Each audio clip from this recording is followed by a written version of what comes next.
네, 이번 코너는 마켓 플러스 코너인데요. 시장의 안목을 키우는 플러스 시간입니다. 네, 조미진 NH 투자증권 연구원과 함께 음식료 업종에 대한 중요한 이슈를 한번 짚어보도록 하겠습니다. 탑픽도 한번 알아보겠습니다. 근데 안녕하십니까? 먼저 인사드리고요. 우리 조미진 연구원 사실은 제가 오늘 처음 뵙는 것 같은데 지금 음식료 커버하시는 애널리스트잖아요. 네. 근데 지금 시장에 여러 가지 섹터가 굉장히 많잖아요. 우리가. 근데 우리가 객관적으로 딱 봤을 때 지금 음식료 섹터에 우리가 좀 신경을 써야 됩니까? 제가 작년 연말부터 네. 음식료 업종의 주가 흐름을 상정하고로 예상을 했었습니다. 네네. 그 이유는 작년 같은 경우는 이제 코로나19의 수혜를 많이 받았었고, 그로 인해서 이제 엽기적 부담 우려가 사실 올해는 되게 컸다라고 보시면 될 것 같고요.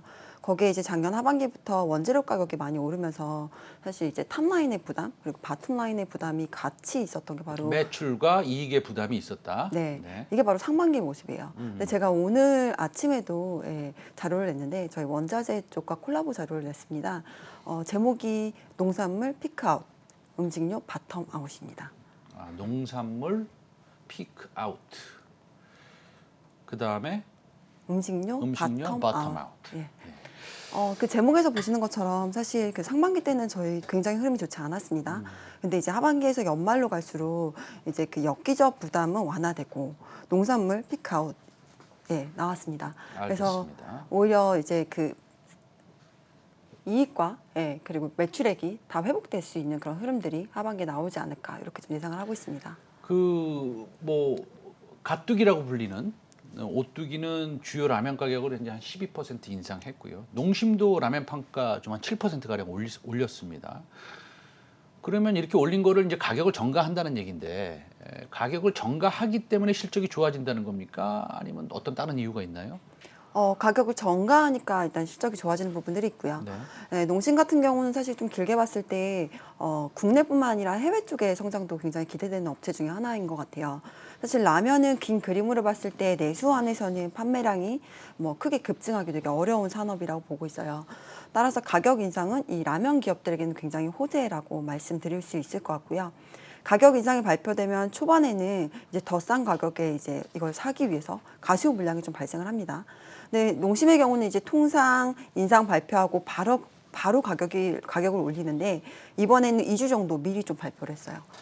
이제 유통업체 입장에서는 저렴한 가격에 이제 재고를 축적하려는 그런 움직임들이 있을 것 같아요. 그래서 3분기 때는 이제 가시오 물량 때문에 일단 물량 상승이 좀 나타날 것 같고 이후에 물량 조정 있겠죠. 하지만 이제 가격이 상승하기 때문에 탑라인은 충분히 메이크업 가능하다라고 좀 보고 있습니다.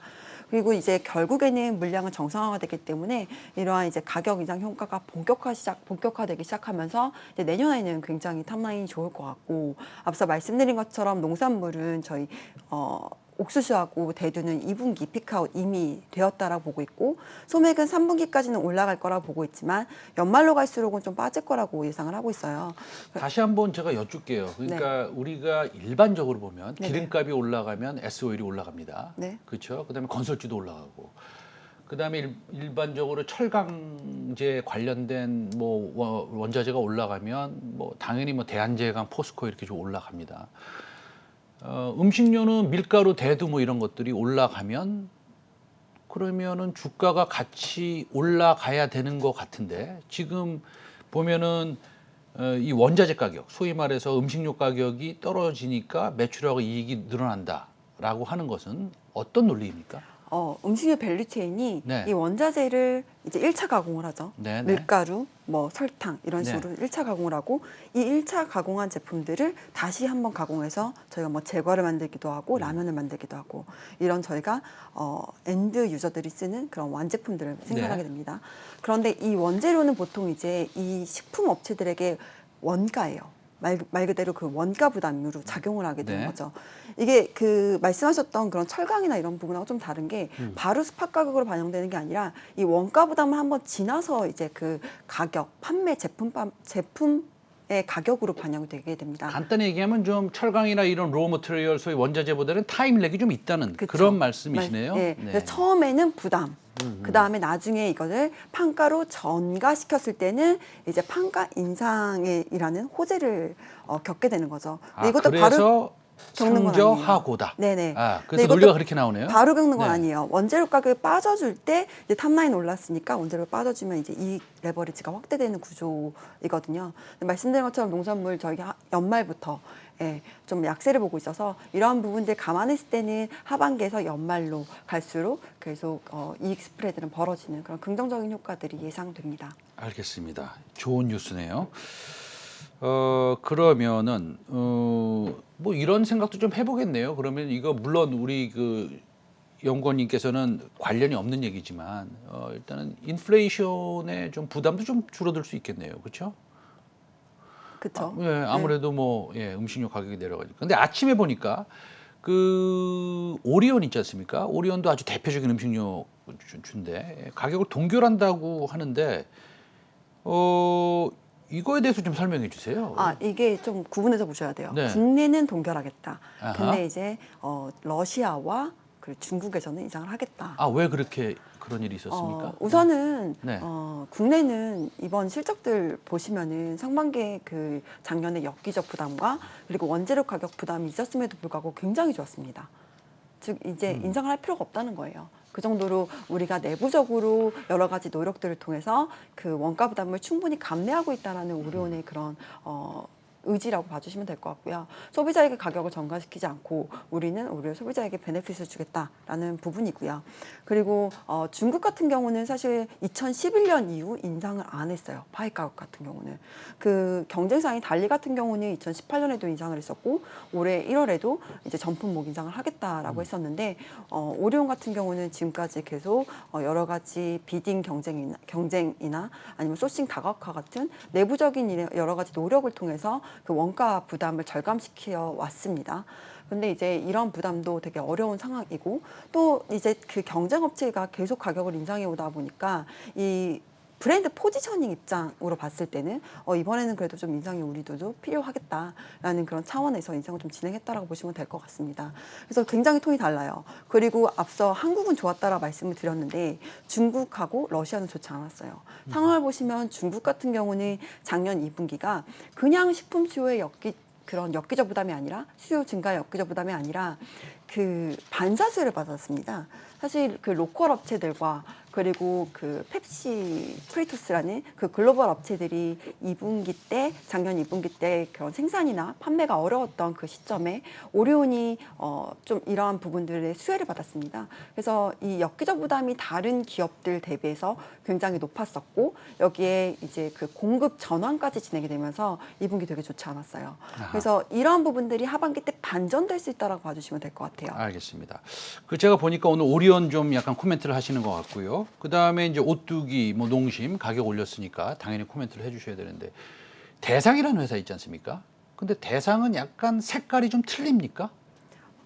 대상이 어느 거랑 색깔이 틀리다고 질문하시나요? 예를 들어서 음식료, 프로세스드 푸드, 이 소위 말해서 뭐 초코파이를 만드는 이런 회사가 아니라 약간 원자재격인 그런 회사입니까? 대상은? 사업부가 두 가지입니다. 네네. 이제 재당하고 그리고 대상하고 사업부가 뭐 고추장 이런 것도 만들잖아요. 그렇죠? 네네네. 예. 사업부가 굉장히 유사한데요.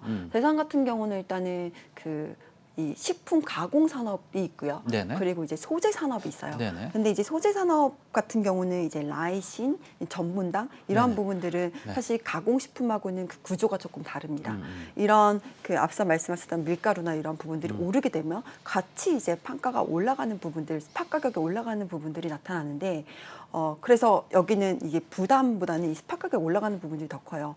하지만 여기도 보게 되면 옥수수를 이런 전분당이나 라이신의 원재료로 쓰는데 대상 같은 경우는 이런 원가 부담도 같이 있었어요. 그러니까 식품과 소재 부분의 원가 부담이 같이 발생을 하면서 사실 상반기 때는 작년에 엽기적 부담의 원가 부담 이래서 좀 실적이 좋지 않았었죠. 알겠습니다. 그러면은 그 실적이 좋은 회사들 어떤 회사들이 있습니까? 이제 3분기, 4분기를 이제 미래를 내다보면. 네, 우선은 CJ 젤즈당 아, 예. 상반기 때 너무 좋았죠. 네네. 2분기 때 그렇게 어닝 서프라이즈를 내고 사실 지금 네. 주가는 좀 조정받는 모습인데요. 3분기, 4분기 더 좋을 것 같아요. 아하. 서프라이즈를 내고 주가가 조정받았던 그 내용을 좀 살펴보면은 그 2분기 때 실적 서프라이즈의 가장 큰 요인은 바이오 부분이었습니다.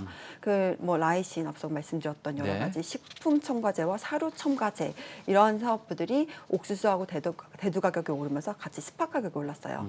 추가적으로 중국의 경쟁 업체들이 좀 이 물류가 어려운 상황을 틈타서 추가적으로 물량을 더 늘렸었고 판가도 더 올렸죠. 그만큼 제당이 글로벌 탑 1위예요. 이쪽 부분에서도.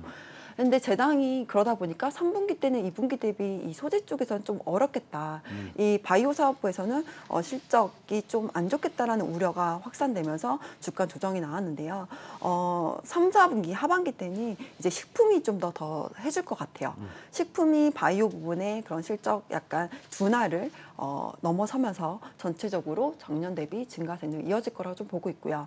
오리온 말씀드린 것처럼 상반기 굉장히 좋지 않았습니다. 근데 하반기 때는 일단 전년도 역기저 부담이 완화가 됩니다.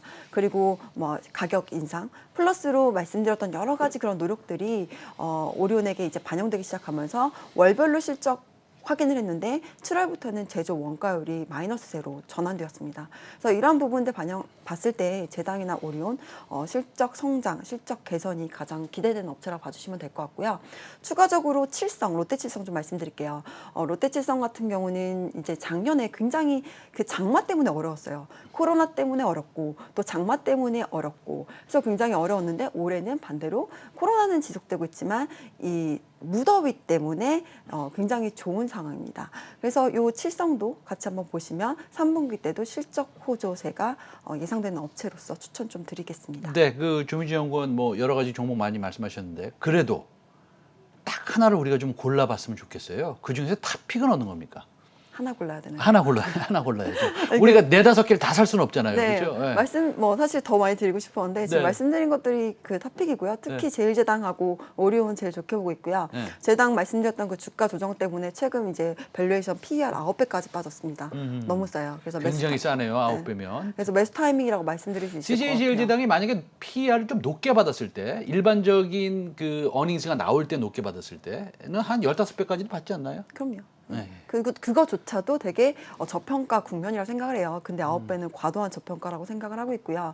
장기적으로 봤을 때 해외 쪽에서의 그로스 굉장히 좀 기대되는 업체인데 이러한 부분들이 간과된 그런 주가 수준이라 보고 있고요. 오리온도 그 상반기 때 너무 그런 여러 가지 악재 때문에 YTD로 봤을 때 연초 대비 주가가 전혀 못 올랐어요. 아, 그러면은 약간 주가적인 측면으로 봤을 때는 좀 오리온이고 좀 장기적인 성장성으로 봤을 때는 CJ제일제당이고 뭐 이렇게 고를 수 있겠네요. 그렇죠? 너무 정리를 그렇게 해주시는데 두 업체 다 추천드리고 있습니다. 알겠습니다. 네.